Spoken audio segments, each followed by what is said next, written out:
Today we are making healthy burgers with 96% lean beef. So I'll go over all the ingredients that I'm going to use for it and how to go about it. So let's get into it.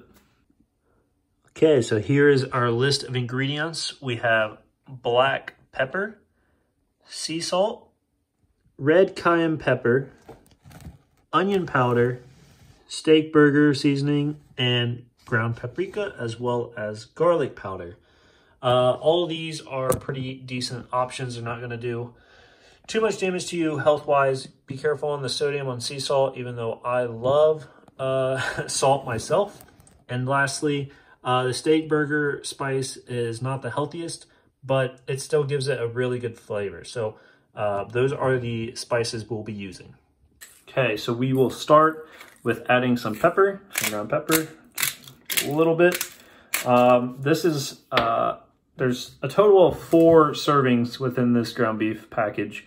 And this is 2. I already made 2 servings worth last time. So this is just half of the meat.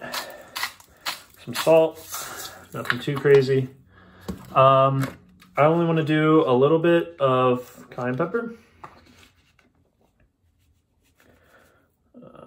That's about good, not too much. We'll put more paprika in than cayenne pepper to make it a little bit more sweeter and taste a little bit better. So give it a good bit of cayenne pepper, or paprika, not my bad. We'll do a little bit of onion powder. And I don't have specific measurements, but I will put a screenshot up of another video I saw and what they used in theirs. And then this, lastly, is garlic powder. Not too much, just a little bit to get some seasoning in. And then lastly, the big one, even though it's not the healthiest option, like I said, is the steak burger spice. I like to put a good bit in here just for the fact it gives it a really good kick and spice to it. Don't put too much in because it can be overwhelming. I found that out with one burger. And then once you get that good and done, you want to get a little bit messy. Make sure you wash your hands before this, which I did. And just push it around. Make sure the spices get spread throughout the meat. And then we'll go ahead and put it in the pan after this. All right, once you're ready, make sure you spray your pan with Pam and get that ready so you don't stick.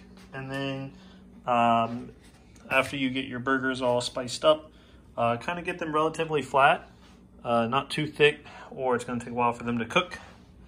And I put my stove on low. That way it just stays a little bit better throughout. It's going to take a little bit longer to cook, but usually the meat's stay in it, or the juices stay in a little bit better.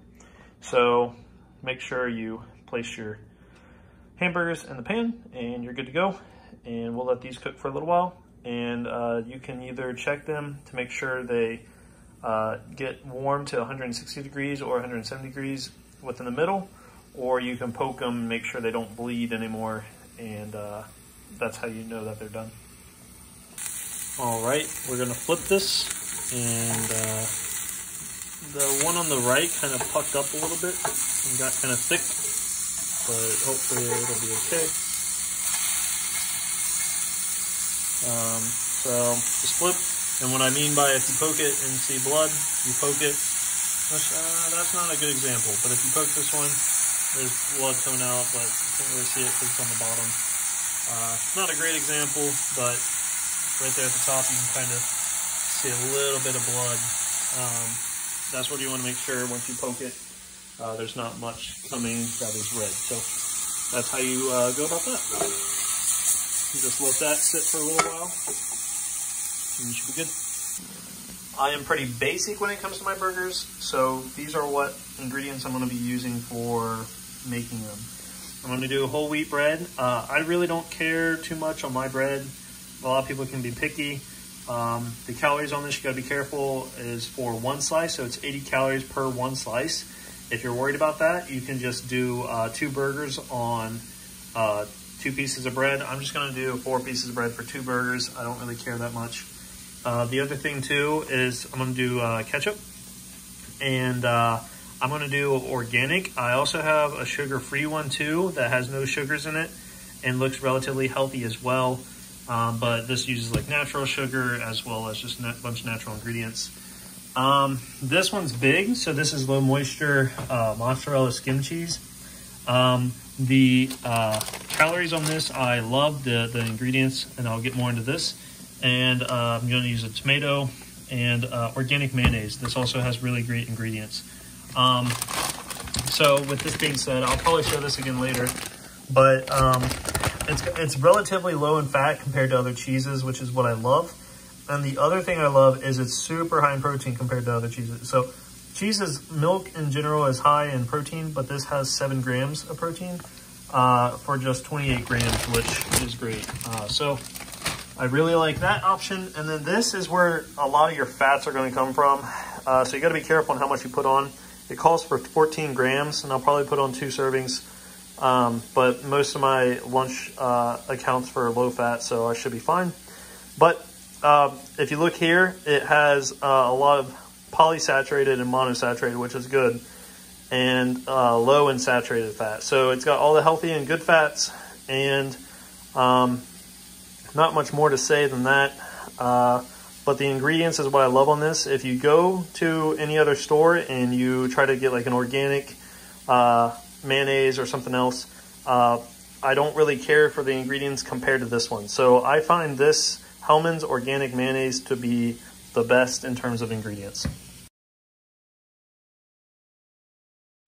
All right, gonna try it.